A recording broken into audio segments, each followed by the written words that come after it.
Bonjour et bienvenue à télécharger. Je suis votre hôte Dave Richardson et nous sommes accompagnés de notre très bonne amie Sarah Riopel. Sarah, bonne année, bon retour parmi nous. Merci, bonne année à vous aussi. Est-ce qu'on a encore le droit de le dire? C'est vrai que nous ne sommes que le 7 janvier. Eh bien, c'est vous qui êtes doué pour l'analyse. Vous en savez généralement beaucoup plus que moi. Vous devez avoir une idée plus précise de la limite à respecter. D'accord, disons le 15. Après le 15 janvier, on ne pourra plus le dire. Très bien. Après tout, on se voit pour la première fois, alors le 7, ce n'est pas trop tard. Très juste. Voilà. Alors, tout va bien? Vous avez passé de bonnes fêtes de nouvelle année en famille? Oui, c'était super. J'ai pris quelques semaines de congé, je me suis détendu à la maison, je suis sorti avec des amis. C'est drôle, en fait, je me suis un peu ennuyé parce que je ne suis pas très doué pour me détendre. J'avais donc très envie de retourner au travail et de me remettre au boulot. Ceux d'entre vous qui sont abonnés à l'émission ou qui nous suivent sur YouTube savent que ce n'est pas une surprise que Sarah s'ennuie quand elle n'a rien à faire. Je pense que cela a son importance dans cette conversation, mais en effet, vous n'êtes jamais vraiment complètement déconnecté, n'est-ce pas? Non, je ne le suis pas. J'ai passé 2 semaines à la maison avec ma famille, loin du bureau, mais je continuais à lire le journal, à consulter Bloomberg, vérifier mes courriels et à réfléchir à ce sur quoi on pourrait travailler à l'avenir. Il y a toujours quelque chose à faire. Oui. Et Sarah, comme vous le savez, nous allons nous attarder dans cette conversation à faire un bref retour sur 2025, puis nous tourner vers l'avenir. Nous allons mener cette discussion avec plusieurs gestionnaires de placement au cours des 2 premières semaines de 2026. Et l'une des choses que j'ai faites lors de la préparation de la première émission était de montrer que les gestionnaires de portefeuille fonctionnent un peu différemment. Je suis ravi que nous ayons abordé ce sujet car il n'y a jamais vraiment de séparation totale avec le bureau. J'ai fait une analogie avec les athlètes olympiques. Les athlètes olympiques sont toujours impliqués à 100%, hein. Pensez à quelqu'un qui se prépare pour les Jeux olympiques d'hiver depuis plusieurs mois, encore en ce mois de janvier. Je crois que les Jeux débutent le 6 février en Italie. Il y a tout un programme et un processus à suivre en permanence et il est très difficile de s'en détacher car vous êtes totalement concentré et vous devez être au courant de tout ce qui se passe. C'est particulièrement vrai pour vous car vous ne gérez pas seulement un domaine spécifique, mais des portefeuilles gigantesques et diversifiés. Certains contiennent plus d'actions que d'obligations, pour d'autres c'est l'inverse, mais ils sont investis partout dans le monde. Vous devez donc vraiment être au courant de tout ce qui se passe à tout moment.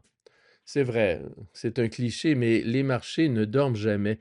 Ils ne prennent pas de vacances tant que les marchés sont ouverts. Et comme vous l'avez dit, il existe plusieurs catégories d'actifs, plusieurs marchés à travers le monde. Il n'y a pas que les obligations et les actions. Nous avons également des actifs alternatifs dans les portefeuilles. Nous avons le programme de couverture de change. Ce n'est pas parce que c'est une période de vacances pour nous en tant qu'individus que les marchés ne sont pas ouverts et que la performance des portefeuilles ne varie pas. Nous devons donc les surveiller en permanence. Oui, ma femme est comme les marchés, elle ne dort jamais, et c'est parce que je ronfle. Apparemment, je suis la cause de tous ces problèmes. J'y verrai une autre fois, car ce n'est pas pour cela que les auditeurs sont ici. Ils veulent entendre votre point de vue sur 2025. Alors, quand vous pensez à 2025, comment évaluez-vous l'année? Dans 20 ans, que repenserez-vous de 2025? Ouais, ce fut certainement une année intéressante. Les marchés ont été assez volatiles tout au long de l'année, malgré la bonne fin de parcours que nous avons connue. Le premier semestre a été dominé par les discussions autour des droits de douane, ce qui a créé beaucoup d'incertitudes.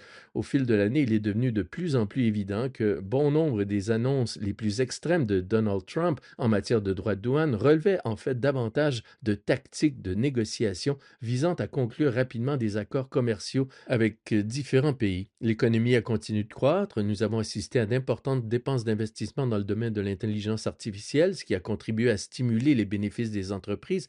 La baisse des rendements obligataires à court terme a également favorisé la performance. Les rendements des obligations d'État ont évolué dans une fourchette assez étroite tout au long de l'année en raison de l'assouplissement de la politique monétaire, mais cette tendance a été quelque peu compensée par l'augmentation des dépenses publiques et le raffermissement de l'inflation. Le rendement des obligations américaines à 10 ans a donc baissé vers la fin de l'année pour atteindre environ 4,1 aux États-Unis, la Fed ayant procédé à des baisses de taux afin de soutenir un marché du travail en perte de vitesse. Les marchés boursiers ont retrouvé leur équilibre plus tard dans l'année. La plupart des grands marchés ont terminé l'année 2025 à des niveaux records. Aux États-Unis, cette performance a été tirée par une croissance positive des bénéfices. En réalité, le thème de l'IA a vraiment dominé le marché américain. Mais nous avons également constaté que le reste du monde affichait de bonnes performances boursières tirées par l'expansion multiple dans ces domaines. Le S&P 500 a enregistré un rendement de 12,7% en 2025. Même si cela me semble un rendement assez élevé, il se situe en réalité dans la moyenne par rapport à de nombreux autres marchés. Le marché boursier canadien a donc été plus performant avec un rendement supérieur à 30%, suivi de près par l'Europe et les marchés émergents avec 28%. Nous avons donc constaté des rendements positifs tant pour les obligations que pour les actions, ce qui signifie que les investisseurs équilibrés auxquels je consacre la majeure partie de mon temps ont été récompensés par une nouvelle année de gains à deux chiffres, environ 12,5% pour un portefeuille équilibré de type 60-40. C'est environ le double de la moyenne historique et c'est la troisième année consécutive que nous observons des rendements à deux chiffres. Dans l'ensemble, nous sommes très satisfaits. Oui, et nous examinons votre positionnement tout au long de l'année. Au fait, pour ceux qui ne le sont pas encore, n'hésitez pas à vous abonner car Sarah est régulièrement présente. Nous parlons de la répartition des actifs, non seulement sur le plan des actions et des obligations, mais aussi au sein des actions. Depuis un certain temps, vous êtes un peu préoccupé par les États-Unis en raison des valorisations plus élevées et vous êtes un peu plus optimiste concernant le Canada, l'Europe et les marchés émergents. Vous avez donc positionné votre portefeuille de cette manière tout au long de l'année 2025 et cela a porté ses fruits. Oui, c'est exact. Ce n'est pas que nous essayons de parier contre le marché américain, car nous pensons que le thème de l'IA et la domination du marché américain sont une réalité et non quelque chose contre lequel nous voulons parier. Nous pensions simplement que la valorisation relative des marchés hors Amérique du Nord était bien meilleure. Les rendements potentiels y étaient donc meilleurs. C'est pourquoi nous avons orienté nos portefeuilles davantage vers les actions internationales et moins vers les actions nord-américaines. Et comme vous l'avez mentionné, cela nous a vraiment aidé en termes de performance au cours de l'année, car les meilleurs rendements provenaient des marchés hors Amérique du Nord. Comme vous l'avez dit, le rendement à deux chiffres aux États-Unis a tout de même été très bon, supérieur à la moyenne pour les actions américaines. Mais comme il y a eu un certain rattrapage dans d'autres régions du monde, et du point de vue des devises, nous avons constaté des gains dans d'autres devises par rapport au dollar américain. Je pense qu'au cours des 12 derniers mois, l'indice du dollar américain, non pas par rapport au dollar canadien, mais par rapport à un panier de devises, a baissé d'environ 10%. Ainsi, pour les Canadiens qui investissent aux États-Unis, lorsque le dollar américain est faible, cela nuit à leur rendement. C'est donc une autre raison d'être un peu sous-pondéré aux États-Unis. Et là encore, vous ne faites rien d'extrême en matière de sous-pondération ou de surpondération. Vous ne faites que quelques ajustements ici et là pour améliorer le rendement global du portefeuille. C'est exact. Nous avons également adopté une position baissière sur le dollar américain. Nous avons donc également couvert une partie du risque de change lié au dollar américain dans les portefeuilles. Il s'agit là d'un autre levier à notre disposition pour générer des rendements dans les portefeuilles. Oui, lorsque j'ai pris la parole à la fin de l'année 2024 pour parler de 2025, l'un des points sur lequel j'ai sensibilisé les investisseurs concernait ce qui se passe dans les 12 mois qui suivent la première baisse des taux de la Réserve fédérale. Ainsi, lorsque la Fed passe d'un cycle de resserrement à une phase d'attente, puis commence à assouplir sa politique, l'histoire montre que les marchés obligataires connaissent une année supérieure à la moyenne avec des résultats assez peu variés. En général, les actions connaissent également une année positive supérieure à la moyenne, même si l'écart peut être important et la volatilité assez forte. Donc, en début d'année, ce n'était pas si surprenant avec la Réserve fédérale. Comme le dit le vieil adage, il ne faut pas lutter contre la Fed. Il n'est pas si surprenant que nous ayons connu une année correcte pour les actions, mais qu'est-ce qui vous a surpris en 2025? Pour moi, il y a deux choses principales. La première est la vitesse à laquelle les marchés se sont redressés après le message de Trump le jour de la libération, en avril. Le mois d'avril a été assez étonnant car le marché a chuté de 10% en un seul mois, mais s'est redressé avant la fin du mois. Ainsi, si un investisseur a paniqué et vendu au plus bas en avril, il a en fait enregistré une perte d'environ 14% et a manqué la reprise qui s'est produite 2 semaines plus tard. Il ne sert donc à rien de paniquer face à la volatilité. Il est vraiment plus important de rester investi. Et je pense que le deuxième thème qui m'a probablement surprise est la résilience des marchés boursiers américains. Vous en avez un peu parlé et nous avons abordé l'année 2025 en mettant en garde les gens contre le risque d'une correction en raison des valorisations élevées. Sans parler de la Fed, nous étions préoccupés par les valorisations élevées du marché américain après les solides performances enregistrées en 2023 et 2024. Il y avait divers risques à prendre en compte, notamment les droits de douane dont nous avons parlé, mais aussi la menace d'un arrêt des activités gouvernementales. De nombreux risques géopolitiques se profilaient à l'horizon. À l'époque, il était difficile d'imaginer que les marchés boursiers allaient enregistrer une nouvelle année de rendement à 2 chiffres, mais c'est exactement ce qui s'est produit. Pour 2026, pouvons-nous nous attendre à d'autres surprises? Absolument. C'est pourquoi les marchés sont intéressants et amusants. C'est pourquoi les marchés sont volatiles. La seule chose dont je suis certaine, c'est que la volatilité des marchés ne va pas disparaître. La clé réside dans la manière dont vous réagissez à la volatilité. Une citation que Stu Kedwell a souvent utilisée, vous l'avez souvent à votre émission, il l'a peut-être empruntée à quelqu'un d'autre, mais je vais la lui attribuer. Il dit qu'on ne peut pas prédire l'avenir, mais qu'on peut s'y préparer. C'est quelque chose sur lequel je vais me concentrer au cours des 12 prochains mois. Oui, ce n'est vraiment pas seulement une surprise en termes de rapidité de rebond des marchés, comme vous le dites, mais comme vous le suggérez, c'est aussi une leçon pour les investisseurs de ne pas paniquer, de s'assurer que dans une situation comme celle-ci, vous n'êtes pas trop exposé à des domaines qui vont être très volatiles. Si vous ne pouvez pas gérer la volatilité ou la tolérer psychologiquement parlant, et c'est ce que vous faites, ce dont vous parlez aux investisseurs lorsqu'il s'agit d'adopter une approche de portefeuille pour investir. Vous êtes bien diversifié entre les actions et les obligations, même lorsque quelque chose comme cela se produit, comme au début de 2025.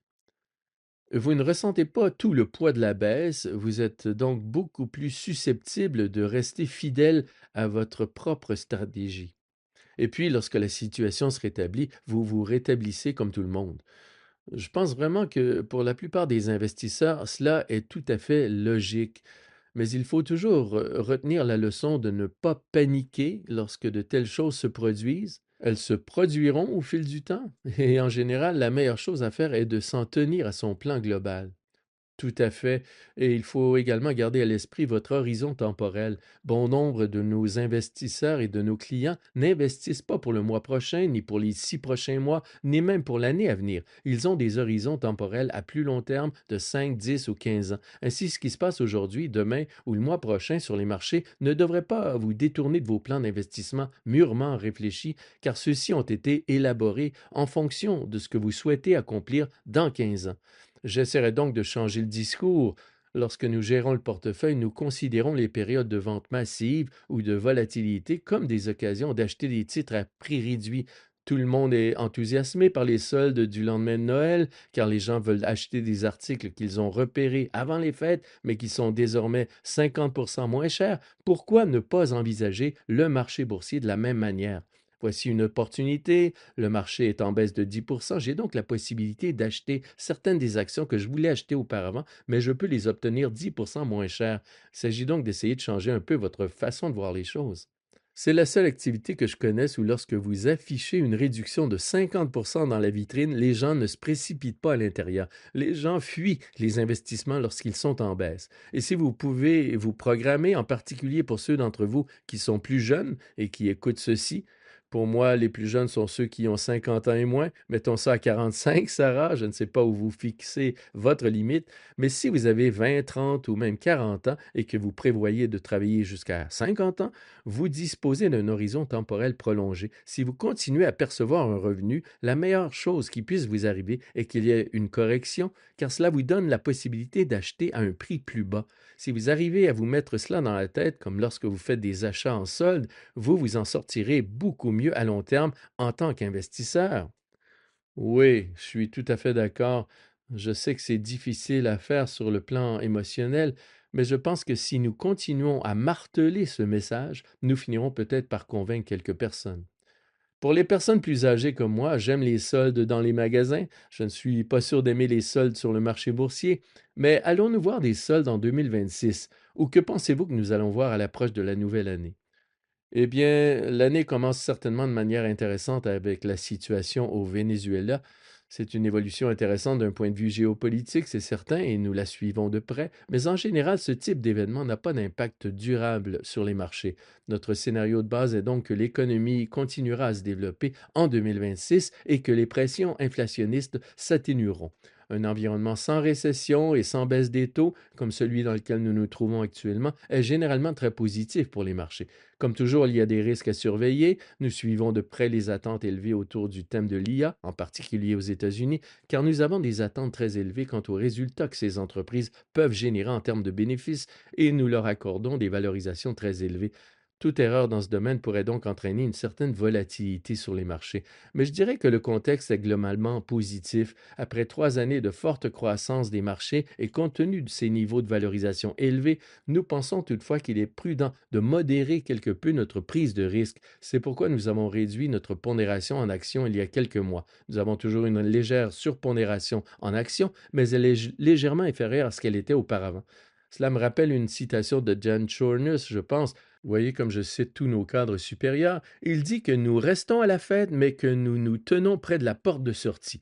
J'ai trouvé que c'était une bonne façon de décrire notre approche actuelle en matière de prise de risque. Nous prévoyons donc que les obligations souveraines offriront des rendements similaires à ceux des liquidités, avec un risque de valorisation modéré au cours des 12 prochains mois. Les investisseurs en titres à revenus fixes qui recherchent des rendements plus élevés pourraient se tourner vers les obligations d'entreprise dans leur portefeuille, mais la compensation qu'ils obtiennent pour prendre ce risque supplémentaire est assez faible. Ils doivent donc faire preuve de prudence. La clé pour maintenir la performance des marchés boursiers sera la croissance des bénéfices. L'augmentation des marges a contribué à convertir une croissance modeste des revenus en une croissance assez forte des bénéfices, à 2 chiffres au cours de l'année dernière. Et si les marges bénéficiaires augmentent de 1% l'année prochaine, comme elles l'ont fait cette année, nous pourrions également assister à une croissance des bénéfices à 2 chiffres en 2026. De façon générale, je dirais que la baisse enregistrée est plutôt positive, mais même si nous voulons rester prudents quant au niveau de risque que nous prenons, nous modérons donc certaines de nos prises de risque. Oui, je devrais mentionner qu'après ce départ intéressant cette année, la ville de Mississauga m'a rassuré en me disant que ma maison n'avait aucune valeur du point de vue de la défense mondiale. J'ai toutefois trouvé quelques métaux précieux en fouillant dans le tiroir à bijoux de ma femme. J'espère que personne ne s'intéressera particulièrement à ma propriété au cours des prochains mois. Mais, d'après ce que vous décrivez, on dirait que vous êtes dans cette situation depuis un certain temps déjà, car sur le marché obligataire en particulier, les choses sont restées assez stables, car vous n'êtes pas récompensé pour avoir pris des risques, ou très peu. Vous ne prenez donc pas de risques, à moins d'être récompensé pour cela. Et nous sommes dans cette situation depuis quoi? Environ 6 mois, Sarah. Cela fait un bon moment. Oui, si vous parlez à Dagmara, qui est notre responsable des titres à revenus fixes, nos allocations en obligations à haut rendement, par exemple, sont aussi faibles qu'elles l'ont été depuis longtemps. Comme vous l'avez dit, nous ne sommes tout simplement pas rémunérés pour prendre des risques supplémentaires sur le marché des obligations à haut rendement par rapport au marché des obligations souveraines. Nous avons donc réduit ces allocations, cela changera à l'avenir et nous chercherons des opportunités, mais pour l'instant, nous restons un peu en retrait et attendons que ces niveaux de valorisation s'améliorent. Oui, donc pour l'instant, disons que vous n'êtes pas récompensé pour avoir choisi un excellent gestionnaire de titres à revenus fixes ou d'obligations, mais vous le serez à un moment donné. Les choses ont tendance à ne pas rester aussi stables ou statiques aussi longtemps qu'elles l'ont été. Il faut donc penser, encore une fois, avec tout ce qui se passe, qu'à un moment donné, éviter ce risque aura de la valeur et qu'il sera alors important d'en tirer parti lorsque vous serez récompensé pour cela, afin d'obtenir de meilleurs rendements obligataires en 2026 qu'en 2025. Oui, tout à fait. Nous parlons beaucoup de diversification lorsque nous concentrons nos conversations sur la diversification de haut niveau de la composition des actifs, c'est-à-dire les actions, les obligations, les liquidités, puis nous parlons également des régions en matière d'actions, mais la diversification au sein du marché obligataire est également importante. Répartition entre les obligations d'État, de sociétés de qualité investissement, à haut rendement, les marchés émergents, les obligations convertibles. Nous avons passé beaucoup de temps à examiner la diversification de nos expositions à ces segments du marché obligataire. Ce n'est tout simplement pas un sujet dont nous parlons beaucoup. Ces questions sont généralement gérées davantage au sein des équipes. Ce n'est donc pas un sujet sur lequel nous passons beaucoup de temps à discuter. Oui, bien sûr, les actions sont plus intéressantes, elles fluctuent un peu plus, mais les obligations sont vraiment au cœur du portefeuille de l'investisseur canadien moyen. Si l'on considère l'investisseur moyen, son portefeuille est quelque peu orienté vers les obligations. Les obligations sont importantes, et puis cette idée dont nous parlons tout le temps, mais je pense que c'est l'élément le moins discuté du portefeuille d'un investisseur, qui consiste à diversifier les titres à revenus fixes. En 2025, il n'était pas nécessaire de diversifier tant que ça, mais la plupart du temps, et à un moment donné, peut-être très bientôt, cette diversification supplémentaire et la possibilité d'accéder à des marchés plus vastes que le marché boursier vont devenir vraiment importantes. Oui, tout à fait, je suis avec vous là-dessus. C'est quelque chose auquel nous consacrons beaucoup de temps. Nous surveillons de près nos allocations au sein des positions à revenus fixes dans les portefeuilles et recherchons les occasions de renforcer ces positions lorsqu'elles vont se présenter. Vous avez mentionné tout à l'heure un autre aspect de la gestion d'un portefeuille que la plupart des investisseurs négligent, voire ignorent complètement, les devises. Vous passez pourtant beaucoup de temps à réfléchir aux devises dans le portefeuille que vous gérez. Oui, c'est exact. Notre plus grande exposition en termes de devises est le dollar américain et nous avons une opinion plutôt pessimiste sur le dollar américain depuis un certain temps déjà. Nous voulons donc nous assurer que nous tirons parti de tous les leviers dont nous disposons dans les portefeuilles. Ainsi, lorsque nous avons une opinion comme c'est le cas actuellement, nous veillons à la mettre en œuvre dans le portefeuille. Nous avons couvert notre exposition au dollar américain au cours des 12 derniers mois environ au sein des portefeuilles. Je n'ai pas vérifié aujourd'hui, mais je dirais que nous le faisons dans une perspective de budgétisation des risques. Nous avons probablement utilisé environ 70% de notre budget de risque en termes de couverture de notre exposition au dollar américain. Nous ne sommes pas encore couverts à 100% par rapport à nos objectifs, mais nous sommes en bonne voie de le faire. Si les marchés boursiers ont été volatiles pendant la période de crainte des droits de douane au début de 2025, les marchés des devises ont été encore plus volatiles pendant ce temps. Oui, tout à fait. Il existe deux façons d'envisager la gestion de portefeuille. La première consiste à générer de l'alpha, la seconde à protéger l'alpha. Je dirais qu'en ce qui concerne le marché boursier, vous recherchez des moyens de générer de l'alpha au sein des portefeuilles. Et lorsque nous gérons des devises, nous couvrons nos expositions au risque de change. Nous cherchons à nous assurer que nous protégeons l'alpha qui se trouve dans les portefeuilles en raison de nos positions sur les actions et les obligations américaines. Oui, si l'on regarde l'année dernière, nous voulions nous projeter un peu plus dans l'avenir, mais avec le recul, cela reflète bien ce à quoi il faut penser pour l'avenir. Je pense que l'année dernière, il y avait un favoritisme ou un biais de récence en faveur des États-Unis et des technologies américaines. On ne pensait pas beaucoup aux devises ni à l'idée qu'un gouvernement américain plus agressif sur plusieurs fronts, y compris économiques, avec des droits de douane, pourrait générer un dollar américain plus fort. On a donc vu beaucoup de portefeuilles sur le marché, beaucoup de gestionnaires de portefeuilles surpondérés aux États-Unis et ne gérant peut-être pas du tout les devises, voire préférant les États-Unis. Et vous pensez à votre situation, sous-pondération des États-Unis et couverture de l'exposition au dollar américain. C'est là que vous constatez l'écart de rendement qui résulte de la prise de bonnes décisions clés, du moins le plus souvent, et l'impact que cela peut avoir sur les rendements sur une période d'un an. Oui, tout à fait. Mais il est C'est également important de noter ceci. Notre chef des placements, Dan Chornus, parle de gratter chaque centimètre ou que chaque point de base compte, qu'il y a beaucoup de petits paris, pas un seul grand pari. Ce sont là quelques-uns des thèmes qui sont vraiment au cœur de notre philosophie de placement. Et donc, tout ce dont nous venons de parler n'est qu'une illustration des petites choses que nous pouvons faire de manière cohérente au fil du temps pour générer des performances solides et régulières pour nos clients. Nous ne faisons pas de paris uniques sur les marchés, nous faisons beaucoup de petites choses au sein du portefeuille dans l'espoir d'obtenir quelques points de base de rendement ici et là, un peu d'alpha ici et là pour le compte de nos clients. Mais si vous faites beaucoup de petites choses, chacune générant ses propres points de base d'alpha au sein du portefeuille, vous allez générer beaucoup de performances par rapport à nos indices de référence ou à nos pairs et obtenir de solides résultats pour nos clients. Et l'un des grands avantages de l'investissement, c'est que vous obtenez un peu la première année et puis un peu plus l'année suivante et que cela s'accumule au fil du temps grâce à la puissance des intérêts composés. C'est très puissant sur le long terme. Sarah, y a-t-il autre chose que vous souhaitez partager avec les investisseurs à l'approche de la nouvelle année? Y a-t-il quelque chose que vous faites en début d'année avec vos propres investissements ou avec les investissements que vous gérez pour d'autres personnes? J'ai rencontré ma conseillère financière avant les vacances et je suis heureuse d'annoncer que mon plan de retraite est entièrement financé. Tout va donc pour le mieux, probablement grâce à 3 années fructueuses pour les fonds, car mon épargne retraite est investie dans ces fonds, tout comme celle de nos clients.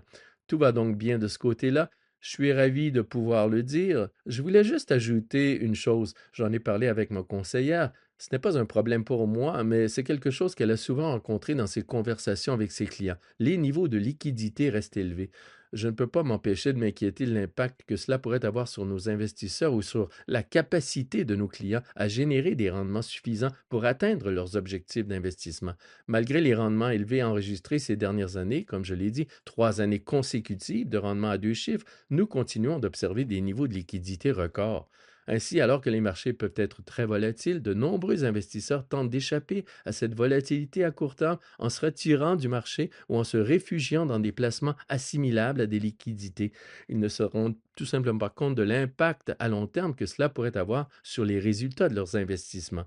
Rester en retrait avec des liquidités peut sembler satisfaisant aujourd'hui, mais cela ne le sera plus dans 5, 10 ou 15 ans lorsque vous n'aurez pas atteint vos objectifs de retraite. À mon avis, cela représente un coût d'opportunité important pour votre tranquillité d'esprit.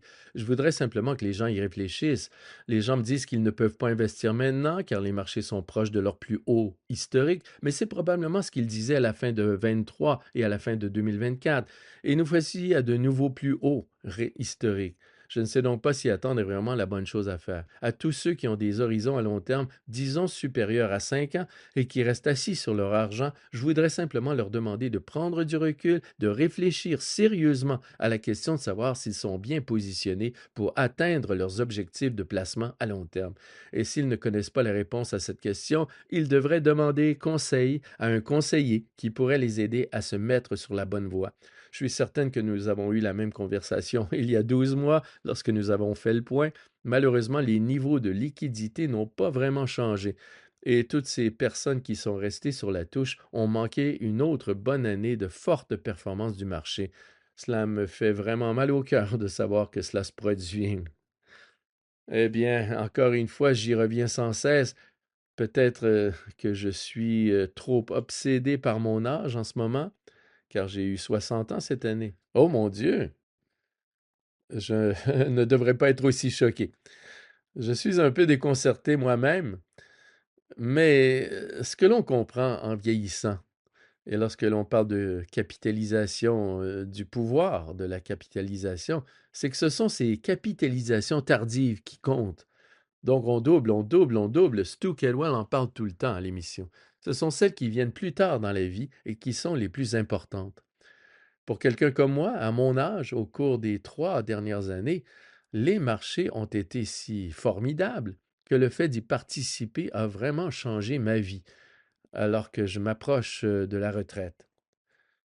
Et je pense que ce qui m'attriste le plus, moi et vous qui avez participé à l'éducation des investisseurs canadiens, c'est d'aider les investisseurs à tirer parti de la planification financière et de la planification des investissements, ainsi que de la gestion professionnelle des actifs, toutes ces choses qui sont au cœur de notre activité. Je me sens plutôt désolé pour les gens qui manquent des opportunités lorsqu'elles se présentent. Je comprends tout à fait votre point de vue de ce niveau. Et cette année, comme vous le dites, et l'année dernière aussi. Oui, je suis d'accord. Et peut-être que si nous continuons à en parler et à répéter le même message, même si nous ne touchons que quelques personnes en cours de route, alors notre travail sera fait. Eh bien, nous allons lancer une nouvelle balado intitulée Le Sarah Show. Fini à télécharger. Ce sera un rappel quotidien de Sarah pour que vous examiniez votre trésorerie et établissiez un plan financier de placement pour 2026. Sarah, c'est toujours un plaisir de vous voir, tout simplement formidable. On vous retrouvera plusieurs fois au cours de l'année et nous attendons avec impatience ces occasions de vous donner l'occasion de partager votre sagesse avec les investisseurs canadiens. C'est génial, merci beaucoup. Cet enregistrement a été fourni par RBC Gestion mondiale d'actifs Inc. à des fins d'information seulement et ne constitue pas un conseil de placement ou un conseil financier. Vous devriez consulter vos propres conseillers juridiques, comptables, fiscaux, en placement ou en planification financière avant d'effectuer toute opération.